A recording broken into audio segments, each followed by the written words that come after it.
Inside Warner Brothers, conversations became urgent. Some executives argued that certain scenes needed to be reshot. Others said the movie should be delayed until the media calmed down. There were suggestions to edit out moments that felt too real or too provocative. Notes came in asking the director to adjust the tone, make things less intense, soften Arthur's transformation. But Phoenix wouldn't compromise. If a scene didn't feel emotionally true, he simply wouldn't do it. And Todd Phillips supported him completely, pushing back against any attempt to dilute the movie's impact. To the studio, this combination, a controversial film, an unyielding actor, and a climate filled with anxiety, looked like a potential disaster. They felt like they were sitting on something that could blow up in their faces at any moment. Hollywood is an industry obsessed with public image, and the idea of being blamed for the wrong kind of influence terrified them. But then Joker finally hit theaters, and instead of chaos, the movie created something no one saw coming. American audiences showed up in massive numbers. Screenings sold out for days. People didn't leave the theater pointing fingers.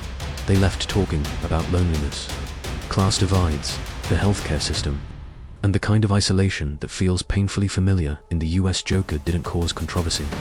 It caused conversation. Night after night, the film grew larger. It became the highest-grossing R-rated movie ever made. Joaquin Phoenix won the Academy Award for Best Actor. The film earned 11 Oscar nominations, including Best Picture. The score became an American cultural moment on its own. Joker turned into one of the most talked-about movies of the decade. The studio that once feared the film had no choice but to celebrate it. Joaquin Phoenix's performance, the very thing they tried to soften, reshape, or control, became the driving force behind its success. His willingness to go deeper, to embrace the uncomfortable truth of Arthur Fleck, made the character unforgettable. Hollywood feared Phoenix's Joker because he broke every rule the system depends on. He didn't play it safe. He didn't sanitize the story. He didn't turn Arthur Fleck into a comic book caricature. He leaned into the darkness, the vulnerability, the psychological breakdown that felt real in a way Americans couldn't ignore. And that is ultimately why the world, especially the American audience, could not look away. His performance was unsettling, human, and impossible to classify. It reflected anxieties people see around them every day. It was more than acting. It was a mirror held up to a society wrestling with real issues. Hollywood tried to control the chaos. Joaquin Phoenix stepped straight into it. And that's why his Joker will be remembered for generations. If you made it this far, you're amazing. Smash that like button, subscribe, and I'll see you in the next video. When Joaquin Phoenix signed on to play the Joker, Hollywood didn't cheer. There was no excitement, no confidence, no this is going to be huge. Instead, there was fear, real fear, because to a lot of people in the American film industry, this wasn't just another comic book movie. This was a live wire connected to one of the most sensitive topics in the country. The moment Phoenix stepped into the role, people behind the scenes started bracing themselves for the worst. After the tragedy linked to The Dark Knight Rises in Aurora, Colorado, anything involving the Joker became a cultural pressure point. In the US, conversations about violence in media get heated fast, and studios know they can become the center of a national debate overnight.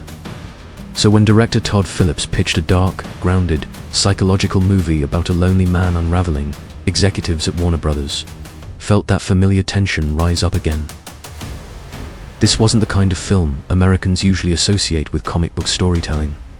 There were no heroes to balance the darkness, no comforting fantasy to soften the edges. This was a portrait of mental collapse. And in America, that's a subject people watch very, very closely. Inside the studio, people whispered about the risk. What if the movie ignited controversy before it even released? What if it got dragged into political debates? What if someone blamed it for something terrible? It wasn't paranoia, it was muscle memory.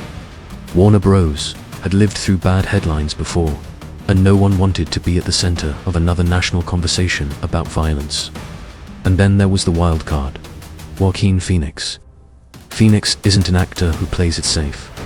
American audiences know him from deeply emotional roles, intense, sometimes haunting characters in movies that push boundaries.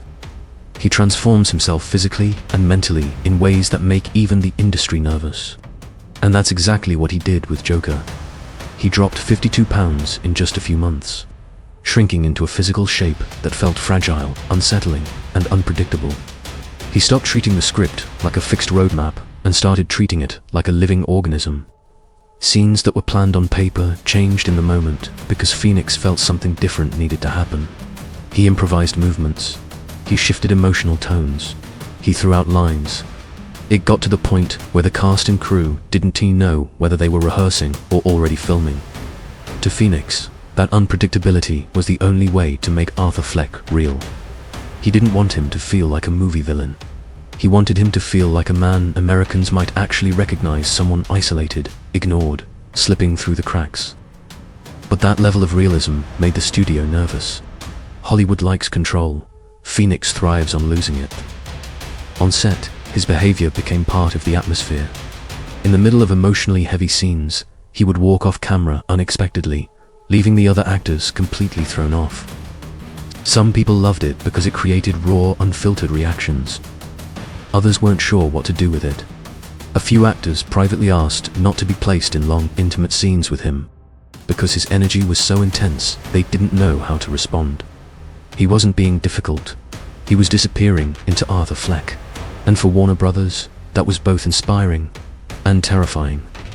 Their entire film hinged on a performance they couldn't guide or soften. As filming wrapped and the release date approached, the media storm hit Tand in America. It hit hard. Weeks before the movie came out, news outlets debated it like it was a national issue. Morning shows, opinion panels, and online outlets all asked the same questions. Could this inspire violence?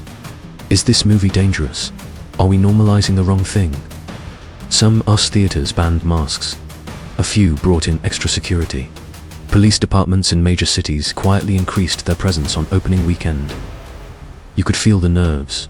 Too many people, Joker wasn't just a movie anymore. It was a cultural flashpoint. Then, reports leaked about Phoenix's performance. Journalists who caught early screenings said it felt disturbingly real. Like watching a man not act, but break apart piece by piece. For a country already sensitive to mental health and violence on screen, that realism added a new layer of tension. Phoenix built Arthur's laugh by studying American patients with real neurological conditions that trigger uncontrollable emotional responses.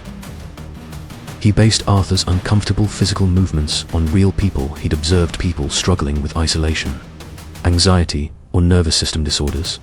His body language wasn't theatrical. It was rooted in truth.